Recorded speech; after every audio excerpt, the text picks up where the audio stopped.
Whispers in the wilderness. The early signs of spring were upon us, despite the calendar insisting on the last vestiges of winter.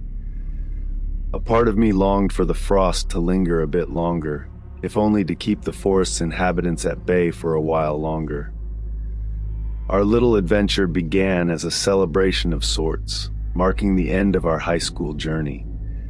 For Alex, Jordan, Sammy, and myself, it was a bittersweet trip, potentially our last hurrah together before life's responsibilities whisked us away in different directions. Alex, having been raised on a farm, was our unofficial guide to the great outdoors. His experience with the wilderness made him our go-to for setting up camp. A tent for Sammy and me, one for Jordan, and a makeshift shelter for himself. I marveled at his ability to find comfort in such rustic conditions. The first day was filled with laughter, swimming, and an attempt at fishing, which yielded no catch. Instead, we settled for the pre-packed meals we brought, while Alex shared stories of his hunting escapades, something he was passionate about, but I found difficult to relate to. As night fell and the fatigue of the day's activities caught up with us, we tucked into our tents, unaware that our food storage methods were less than foolproof. The morning revealed that some creatures had feasted on our supplies. Alex, with his foresight, had stored his food more securely. Jordan and Sammy ventured into town for supplies, leaving Alex and me with some alone time. It was an open secret that Alex had feelings for Sammy, a topic that was delicately avoided. During their absence, I pondered my future, contemplating taking over my family's business while nurturing a secret dream of studying environmental science. This dream was shared with no one, not even Alex, for fear of revealing my innermost aspirations and the vulnerability that came with them. Upon their return, the dynamics shifted and a palpable tension arose, particularly around Alex, who had gone off alone. I found him by the creek, engaged in what appeared to be a solitary moment of reflection, though the reality was far grimmer. He had caught and was preparing a rabbit, a sight that unnerved me despite my understanding of hunting as a necessity in certain contexts. The conversation that followed revealed a deep rift in our views, particularly regarding wildlife and the ethics surrounding our interactions with them. It was a moment that tested our friendship, highlighting our differing perspectives on nature and its inhabitants. The evening brought a lighter mood, with marshmallows and shared stories around the campfire. An unexpected visitor, a bold raccoon, approached, drawn by the scent of our treats. Against Alex's advice, we fed the creature, an act that seemed harmless at the time, but would later reveal the consequences of our actions. As the night progressed, the boundaries between the human and animal worlds blurred. A chilling encounter in the darkness brought the harsh reality of the wilderness to light, revealing the true nature of the forest and its inhabitants. The raccoon, previously a source of amusement, became a harbinger of a much darker reality, one that spoke with a voice that chilled me to the core. The aftermath of that night left us with more than just memories. It served as a haunting reminder of the respect and caution the wilderness demands. The words of the raccoon, a twisted reflection of our earlier levity, echoed in my mind. We do deserve a little treat. In the end, our adventure in the wilderness was a lesson in humility, a stark reminder of the fragile line between humanity and the natural world. As we drove away from the campsite, leaving behind the whispers of the forest, I couldn't help but reflect on the true cost of our intrusion into the wild, something to defend ourselves with. My heart hammered in my chest, adrenaline surging as I tried to make sense of the horror I had just witnessed. I grabbed a baseball bat from the back of the truck, my hands trembling, I had to protect my friends, no matter what. Amanda and Carly were terrified, asking me what was wrong, but I couldn't find the words. How could I explain the nightmare that had unfolded in Kevin's tent without sounding insane? I ushered them to stay quiet, my eyes scanning the dark woods for any sign of movement. The once comforting sounds of the night now felt ominous, each rustle of leaves a potential threat. I couldn't shake the image of the raccoons speaking in that deep, unnatural voice, claiming they deserved a treat. It was straight out of a horror story, yet it was happening to us. Determined to protect my friends, I made a decision. "We're leaving, now," I announced, trying to sound more confident than I felt. "But what about Kevin?" Carly's voice was small, filled with concern and fear. He's gone," I managed to say, my voice breaking. "We need to get to safety and call for help." With Amanda behind the wheel, we sped off, leaving the campsite and the nightmarish scene behind us. The drive back to town was silent, each of us lost in our thoughts, trying to process the events. As soon as we reached civilization, we went straight to the police.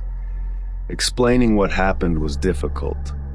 The disbelief on the officers' faces was evident, but the urgency and fear in our voices convinced them to investigate. A search team was dispatched to the campsite, but what they found, or rather didn't find, was even more disturbing.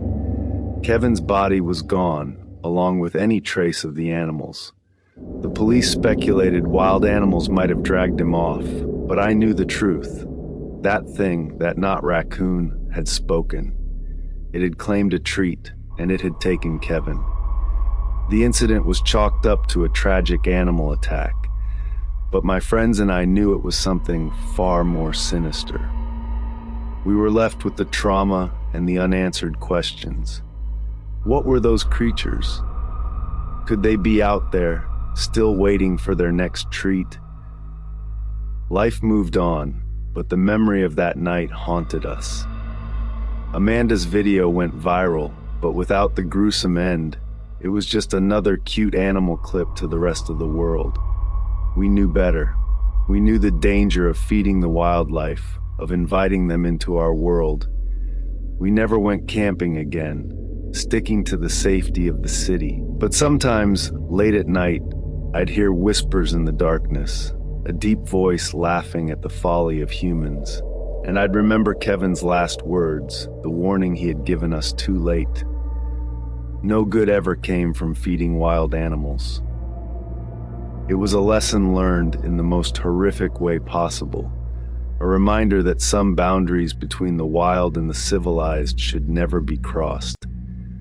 The memory of that horrific night never faded, but it settled into the back of our minds, a dark reminder of the unknown lurking just beyond the veil of civilization. We avoided the wilderness, our adventures now confined to the concrete jungles, far from the shadows of the trees where nightmares roamed free. Then, on an ordinary Thursday afternoon, a twist of fate shattered the illusion of safety we had carefully built around ourselves. I was walking home from work, the city bustling around me, when I saw it. A poster plastered on the side of a bus stop, the kind that usually advertised concerts or new movies.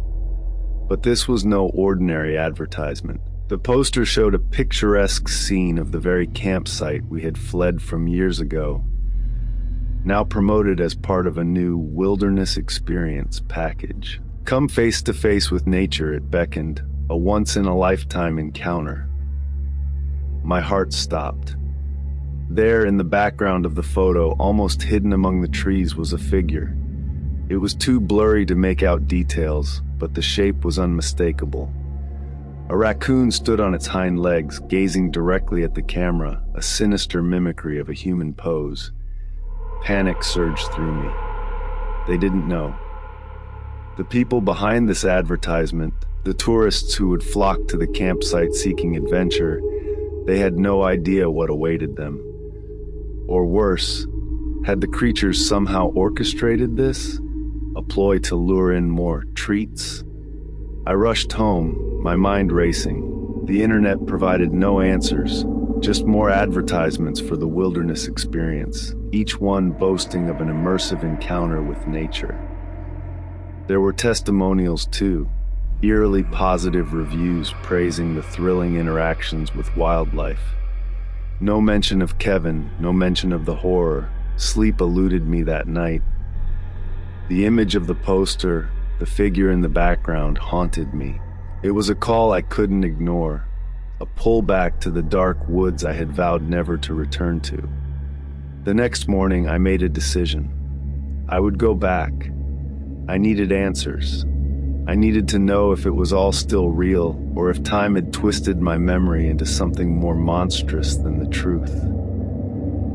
I reached out to Amanda and Carly, but they refused, the fear in their voices clear even through the phone. I couldn't blame them. So, I went alone, driving down the familiar roads that led back to the campsite, each mile bringing a growing sense of dread.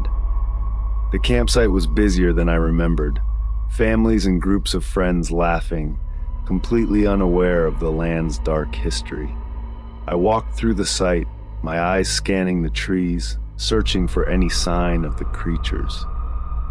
Nothing. Had I been wrong? As night fell, I found myself drawn to the spot where Kevin's tent had once stood. The ground was undisturbed, the forest around me peaceful. Maybe it had all been a nightmare, a shared hallucination fueled by fear and the isolation of the woods. Then I heard it, a rustling in the bushes, a familiar deep voice chuckling in the darkness. "Welcome back," it said, a hint of mockery in its tone. "We've missed you." My blood ran cold. It was real. All of it, the creatures, the danger, the unheeded warnings. But before I could move, before I could run, something stepped out of the shadows. Not a raccoon, not this time. It was Kevin, or something that looked remarkably like him, his eyes glowing with an unnatural light. "You left me," he said, his voice a mix of accusation and sorrow. "But they showed me kindness. They gave me a new purpose." I stared, horror-struck, as creatures emerged from the darkness behind him, their forms blurred, shifting between animal and something else. Kevin smiled, a twisted, unsettling gesture. "It's your turn now," he continued. "Join us. Become part of the wilderness." The realization hit me then, a twist so cruel it seemed almost poetic. The creatures hadn't taken Kevin as a treat. They had transformed him, made him one of them, and now they wanted me too. My scream was lost in the night as I turned and ran, the laughter of the not animals echoing behind me. The boundary between our world and theirs had not only been crossed, it had been obliterated, and I had willingly walked right into their trap. Thank you for listening to Creepy Vibes.